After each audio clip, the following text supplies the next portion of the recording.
मराठी माणूस एवढा मूर्ख नाहीये की त्यांना दिसतंय की हा माणूस मेहनत करतोय आणि त्याला सपोर्ट नाही करत आहे. अजिबात नाही, चांगलं आहे, त्याला नक्कीच सपोर्ट केलेला आहे आजपर्यंत. हे मी माझ्या पर्सनल अनुभवावरून सांगू शकतो. काय बोलू, किती बोलू तिच्याबद्दल. अरे रे डार्लिंग यार, मी फार नाही बोलू शकत, माझ्याकडे नाहीये शब्द तिच्यासाठी, पण राखीसाठी. भांडणं सुद्धा तितकीच अरे झाली. झाली ना, ओके यार, मला भांडणात पण मजा आली यार तिच्यावर. खोटी वागली पण तो गेमचा भाग होता. कधी इकडे कधी तिकडे, कधी इकडे कधी तिकडे. रिस्पेक्ट हो ती नाही देत. नमस्कार, मी निकिता मराठी मनोरंजन विश्वमध्ये तुमचं स्वागत करते आणि बिग बॉस मराठीच्या घरातून सागर कारंडे हे घराबाहेर आलेत आणि आता माझ्यासोबत आहे सागर दादा.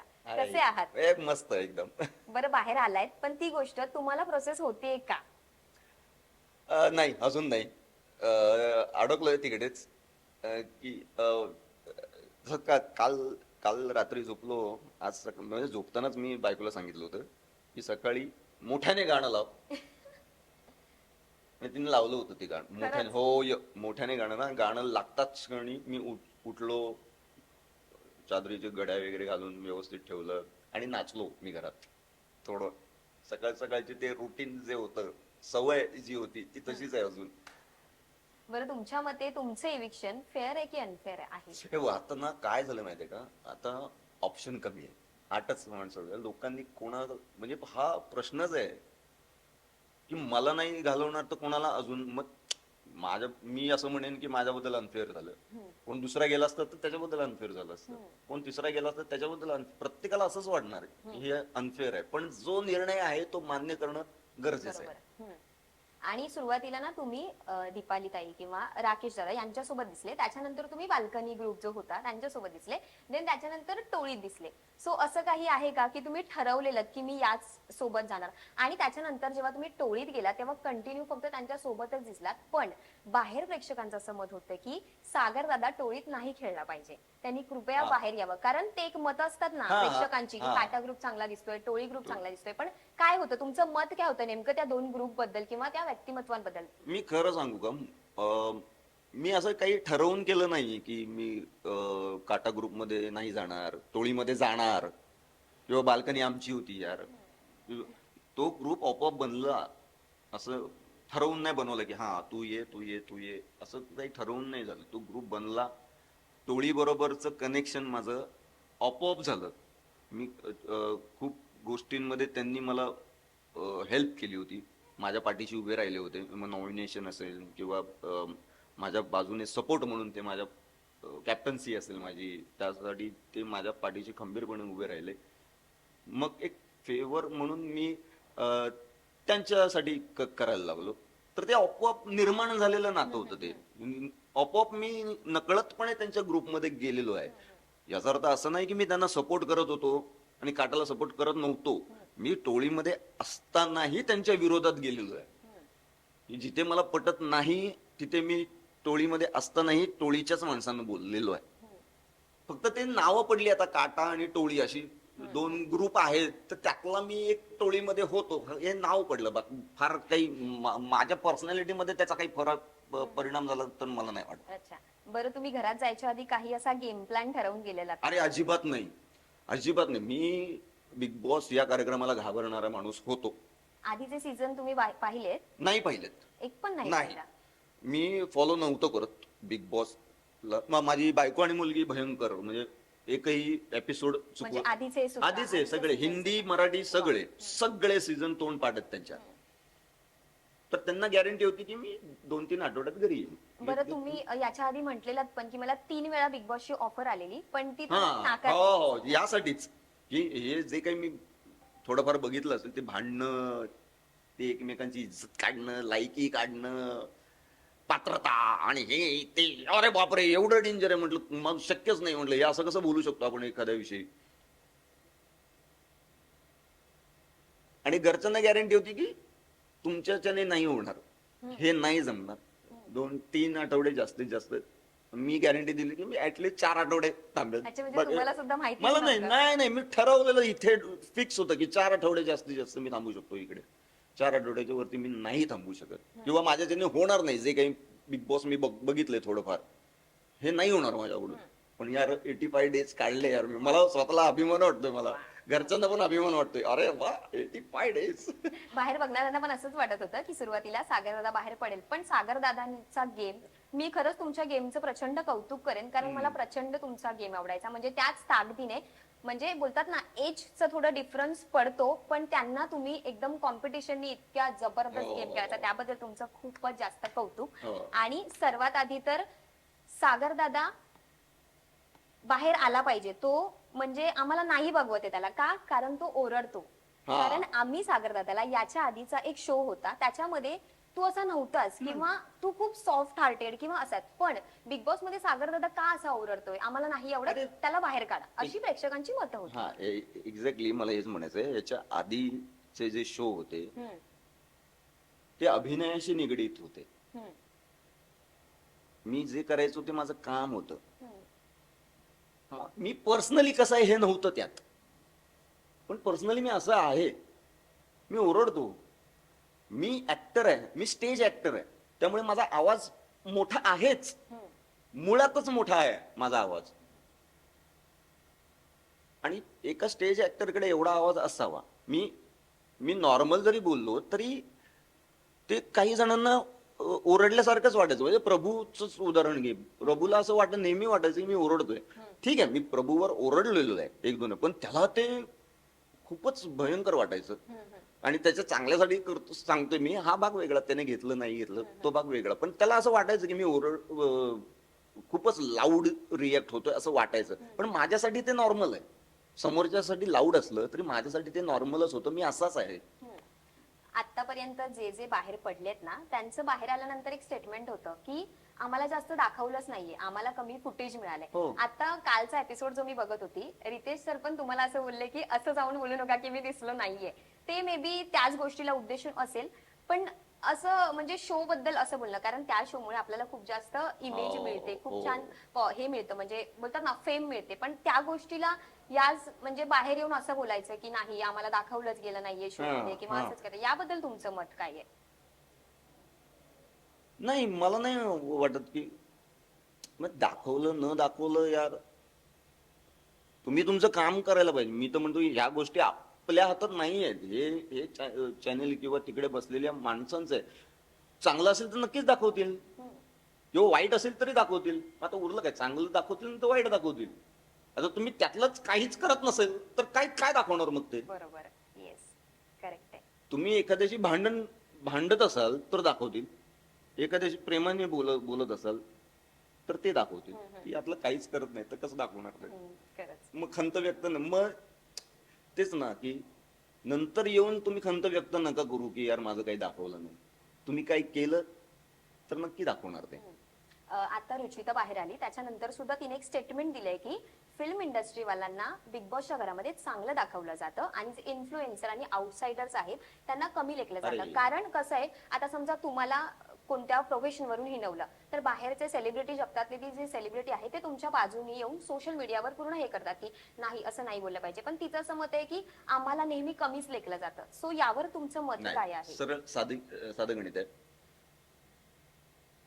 माझ्याबद्दल माझ्या सपोर्टला लोक बोलतात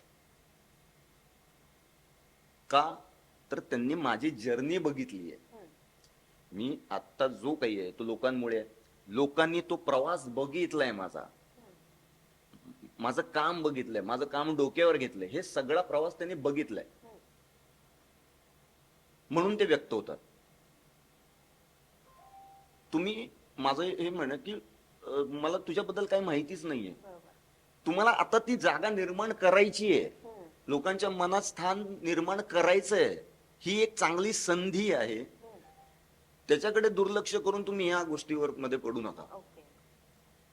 माझं काम हे आहे की लोकांनी मला त्याच्या आधीच्या बिग बॉसच्या आधीच्या आयुष्यात लोकांनी मला आतापर्यंत इथपर्यंत पोहोचवलं. लोकांना माझं काम आवडलेलं आहे आणि ती माझी जबाबदारी आहे.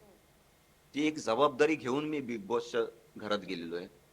आणि मला माझ्या प्रोफेशनवर जर कोणी काही बोललंय तर लोकांना त्याचा राग आलेला आहे का, तर त्यांनी ते बघितलेलं आहे. सागर कारंडेचं अभिनयाचा प्रवास त्यांनी बघितलेला म्हणून बोलतात. तुम्हाला तुम्ही तुमची करिअर सुरू झालंय आता तुमचं. तुम्ही ह्या गोष्टीच्या मागे लागा की ही एक संधी, ह्या संधीचं सोनं कसं करता येईल मला. मला दाखवलं नाही, मग मला कोणी सपोर्टच केला नाही. तुम्ही चांगलं करा, सपोर्ट करणार लोक. मराठी माणूस एवढा मूर्ख नाहीये की त्यांना दिसतंय की हा माणूस मेहनत करतोय आणि त्याला सपोर्ट नाही करत आहे. अजिबात नाही. चांगलं आहे, त्याला नक्कीच सपोर्ट केलेला आहे आजपर्यंत. हे मी माझ्या पर्सनल अनुभवावरून सांगू शकतो की मला लोकांनी आजपर्यंत इथपर्यंत पोहोचवलंय. ते कसं पोहोचवलंय हे मी बघितलंय. लोकांना माझ्या कुठल्या गोष्टी आवडल्यात, कुठल्या गोष्टी नाही आवडल्यात. लोकांना माझी एखादी गोष्ट नाही आवडली तर तसं ते स्पष्टपणे बोललेले आहेत मला. तर या सगळ्यातून मी गेलोय. तुम्हाला आता ते बनवायचं आहे, तो निर्माण करायचा आहे, तर त्या गोष्टीकडे लक्ष द्या असं मी प्रामाणिकपणे सांगेन. आणि तुम्ही प्रभूला सुद्धा बोलला होतात की मी तुझ्या गावी येईन म्हणून. हो, हो, आणि तो हो. सुद्धा बाहेर आल्यावर म्हटलाय की मला सागरदादा बोलले त्याला शिकण्याची सुद्धा इच्छा आहे, हो, की त्याला तुम्ही मी पुश त्याला केलंय. त्यांनी बाहेर येऊन या सगळ्याबद्दल सांगितलंय. सो तुम्ही जाणार आहे त्याला हो, भेटायला? म्हणजे ऑफकोर्स मी जाणार आहे. आणि मला त्याने प्रॉमिस केलंय की 12वी पर्यंतचं शिक्षण तो पूर्ण करणार आहे. त्याला म्हटलं की आता गेल्या तू अभ्यासाला किंवा शाळेत जाणं किंवा जो काही आहे अभ्यास तो करणार आहे, शिक्षण घेणार आहे आणि 12वी पर्यंतचं शिक्षण तो पूर्ण करणार असं म्हणालाय मला. आता काही दिवसात किंवा वर्षभरात कळेल मला तो कुठपर्यंत पोहोचलाय. त्या मार्गावर आहे की नाहीये ते आता वर्षभरात कळेल मला. त्याने काही केलं. पण भेटायला जाईन मी, नक्कीच जाणार आहे त्याला भेटायला. जालन्याला मी जाणार आहे. मस्त. तुमचं भांडण सुद्धा आम्ही बघितलंय, अरे. प्रेम सुद्धा तितकंच बघितलंय. हो. तुम्ही ओरडलात तेव्हा बाहेर प्रेक्षकांना ते नव्हतं आवडलेलं, पण त्यानंतर ना मतपरिवर्तन होत गेले प्रेक्षकांचं. आणि आता एक रिसेंटल्या तुम्ही कॉमेंट वाचल्या असतील की नाही माहित नाही नाही, वाचल्या. पण तुम्ही बाहेर आल्यानंतर खूप प्रेक्षक असं म्हणतात की नाही आम्हाला सागरदादा घरात पाहिजे, हो. आम्हाला सागरदादाला घरात खेळताना बघायचंय. कारण तो जो अख्खा वीक होता ना जबरदस्त week जबरदस्त होता. आणि होता. प्रेक्षकांची मतपरिवर्तन होत होतं, असतात, होतं. पण नाही एकही कॉमेंट अशी नाही की बरं झालं सागरदादा बाहेर आले. कारण मी तेच प्रेक्षकांच्या बघ ना, मी तेच म्हटलं ना की तुम्ही करा, लोक तुम्हाला डोक्यावर घेतील. बरोबर. तुम्ही चांगलं केलं तर चांगलंच बोलतील तुमच्याविषयी. खरंच खरंच. राखी अरे यार, डार्लिंग यार, फक्त नाव काढलं मी. डार्लिंग मी दुसरे काय तिला एक्सप्लेन करणार. काय काय बोलू, किती बोलू तिच्याबद्दल. अरे रे डार्लिंग यार, मी फार नाही बोलू शकत. माझ्याकडे नाहीये शब्द तिच्यासाठी, पण राखीसाठी. भांडणं सुद्धा तितकीच अरे झाली. झाली ना, ओके यार. मला भांडणात पण मजा आली यार तिच्याबरोबर. ती फोकस्ड आहे, ती क्लिअर आहे माइंडने की ती का आली आहे शो मध्ये मला काय करायचंय, राडे कसे करायचे, राडे कसे निर्माण करायचे. राडे झाल्यानंतर ओके, आपण काय भांडतोय ते भाग वेगळा, पण भांडण सुरू कसं करायचं, काय पिन लावायची, काय आग टाकायची, सगळं. आणि राखीची मग फक्त राडे बिडे नाही यार, राखी पर्सनली एवढी चांगली आहे ना. अरे बापरे, कोण उपाशी राहिलं तिला बघवत नाही तिला कोणी. ती जेवण म्हणजे अन्नपूर्णा म्हणेन मी तिला. अन्नपूर्णा आहे ती. काय जेवण बनवते यार. आणि असं बनवते जेवण, पटकन झालं, अर्ध्या तासात सगळं जेवण रेडी असतं तिचं. आणि तिचं लक्ष असतं की कोण जेवलंय आणि कोण जेवलेलं नाहीये. व्यवस्थित लक्ष बसवून ती जेवायला घालते लोकांना. वा. एक वेगळी राखी मला बघायला मिळाली आणि I love her, that's it यार. बरं, अनुश्री बद्दल तुमचं मत काय? कारण ती वयोमानाप्रमाणे समोरच्या व्यक्तीला फार अशी उद्धटपणे बोलते उद्धट आहे ती. हो, ती. तर तुमचं मत काय? कारण नाही. तुमचं खूप असं जवळचं नातं जवळचं बघितलंय नातं आहे. आम्ही मी तिच्यासोबत. तिला खूप प्रेम करतो मी तिच्यावर, खूपच. पण तिने तिच्या ज्या तुम्हाला गोष्टी आहेत, 2 वेळा नॉमिनेट हा, सुद्धा मग असू देत नाही यार, गेमचा भाग आहे तो. ठीक आहे यार, नॉमिनेट केलं म्हणून तिच्याबद्दल वाईट बोलायचं किंवा मला ती व्यक्तीच पटली नाही असं नाही नव्हतं यार. ठीक आहे, गेमचा भाग आहे. नॉमिनेट कोण ना कोण करणारच, कोणाला तरी करावंच लागणार आहे तुम्हाला. ठीक आहे, गेमचा भाग आहे. पण हो, इतरांना अनुश्री नाही पटत, लोकांना नाही पटली. मी काहीच म्हणणार नाही की मी लोकांना अजिबात असं म्हणणार नाही की नाही तुम्हाला कळली नाही अनुश्री. नाही, अजिबात नाही. जे ती वागली किंवा वागते, जी काय तिची पर्सनॅलिटी आहे, तुला लोकांना नाही पटले, ओके. ती हो आहे, आळशी आहे ती.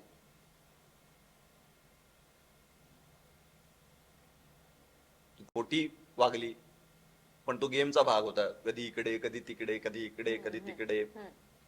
रिस्पेक्ट हो ती नाही देत. मी असं नाही म्हणणार की ती रिस्पेक्ट देत नाही, रिस्पेक्ट खूप देते ती. मी जवळून बघितलंय तिला, रिस्पेक्ट खूप देते. फटकळ आहे असं म्हणेन एखादी, ती फटकळ आहे, ताबा नाहीये तिचा स्वतःवर, एवढं म्हणेन. हो काही पण खूप मला खूप जवळून दिसली ती, तिच्यातले चांगले गुण मला हेरता आले, मला दिसले, मी शोधले तिच्यातले आणि मला ती आवडली. That's. तुमच्या मते टॉप 3 आणि विनर कोण असणार? टॉप 3 अनुश्री, विशाल, तन्वी. आणि विनर अनुश्री अनुश्रीच ठरलं तुमचं. माझं ठरलेलं आहे. वा. बरं, एक असतं ना आयुष्यात चांगल्या वाईट गोष्टी घडल्यानंतर ना एक लेसन मिळतं आपल्याला. सो बिग बॉसने तुम्हाला काय शिकवण दिली आहे? बिग बॉसने माझ्या आयुष्यातलं फार मोठं काम केलंय, मला व्यक्त व्हायला शिकवलंय. हो, मी शांत बसणारा माणूस, न बोलणारा माणूस, त्या माणसाला बोलतं केलं. आतमध्येच नाही, बाहेर पण मला त्याचा फायदा होतोय. मी व्यक्त व्हायला लागलोय, मी बोलायला लागलोय आता. मस्तच आहे, खरंच कमाल आहे. हो. तुमचं जे काही आहे ते जेन्युइन, खरे सागर दादा काय आहेत ते आम्हाला बिग बॉसच्या घरातच पाहायला मिळाले. म्हणजे फ्रस्ट्रेशन, राग हे बाहेर पडतच. हो, कुणीही किती माणूस. लपवणार तुम्ही, खरंच. किती. एखादा माणूस खोटा आहे, किती पण आठवडाभर खोटं वागू शकतो, फार नाही बरोबर. 3 महिने खोटं कोण वागेल यार, कसं हम्म. कधी ना कधी तरी ते बाहेर पडतच ना. त्यामुळे मी काही ठरवून खरंच गेलो नव्हतो की आपण अशा पद्धतीने खेळूया हा खेळ, अशा पद्धतीने आपलं कॅरेक्टर एस्टॅब्लिश. नाही नाही, जे आहे ते आहे, हा असा आहे. मोठ्याने बोलतो, हो आहे, माझा आवाज मोठा, मी काय करू त्याला आता. जे आहे ते तुमचं आहे, हे घ्या. मस्त. खूप छान वाटलंय तुमच्याशी बोलून. जाता जाता प्रेक्षकांना काय सांगाल? बस अं, जी काही साथ दिली पूर्ण बिग बॉस 6 साठी, पहिल्या दिवसापासून आतापर्यंत जी काही साथ दिली त्याबद्दल खूप खूप खूप धन्यवाद. मी एवढा मोठा पल्ला गाठू शकेन हे मलाच माहित नव्हतं, पण त्यामध्ये तुम्ही मला इथपर्यंत पोहोचवलं, त्यासाठी खूप खूप धन्यवाद. अनुश्री साठी प्लीज ट्राय करा. मी पर्सनली सांगतोय, हे मी अनुश्री जशी तुम्हाला दिसली आहे तशी अं, ती आतून खूप हळवी मुलगी आहे, हे मला माहिती आहे. तिने फार चुकीच्या गोष्टी केलेल्या आहेत बिग बॉसच्या घरात, पण निर्णय तुम्ही घ्या. मी असं काय सांगत नाहीये की तिला सपोर्ट करा किंवा काय करा, पण एक अनुश्री आहे चांगली पोरगी आहे. येस, खूप छान वाटलंय सागर दादा तुमच्याशी बोलून. तुम्हाला खूप खूप ऑल द बेस्ट फ्युचर साठी आणि अनेक आता प्रोजेक्ट्स घेऊन येत राहा नवीन नवीन, आणि पुन्हा पुन्हा आपण भेटत राहू. नक्की नक्कीच.